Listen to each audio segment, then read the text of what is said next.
Hindi pa rin nahahanap ang 6 na residente ng Balete, Batangas na natabunan ng landslide at inanod sa lawa ng Taal noong kasagsagan ng Bagyong Christine. Ang masakit, kaanak pa naman sila ng mga rescuer.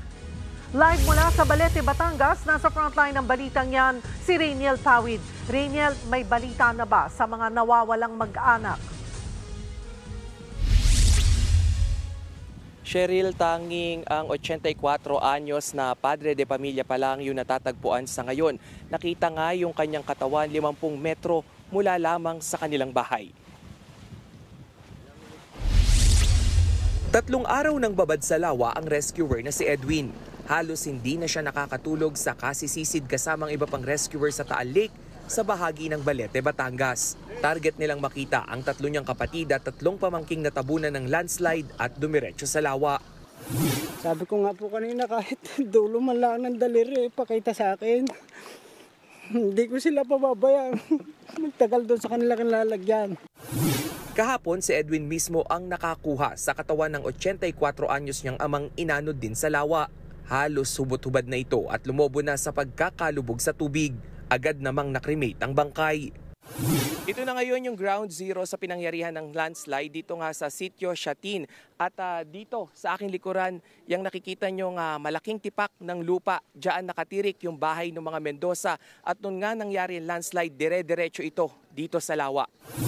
Kasama rin sa mga naghahanap ang kapatid ni Edwin at rescuer din na si Marcelo. Para sa kanya, talagang mapagbiro ang pagkakataon. Nagre-rescue nga tayo sa ibang tao. Dito pa sa pamilya, hindi natin puspusan ang gawin ng pagre-rescue natin.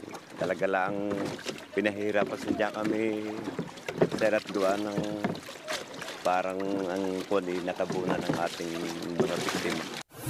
Bukod sa local rescue team, tumulong na rin ang Philippine Marines, Philippine Coast Guard at PNP sa rescue operations. Bukod sa mga nawawala, problema rin sa Balete ang malaking butas na lumitaw sa Magapi Bridge. Ito ang kumukonekta sa bayan ng Balete papunta sa bayan ng Malvar at Tanawan.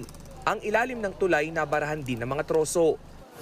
Pag hindi po natin natanggal mga barang troso, maapektuhan po lahat ng mga kabahayan at maaaring pwedeng mapisala ang ating mga kababayan sa gilid na nakatira dito sa creek na ito.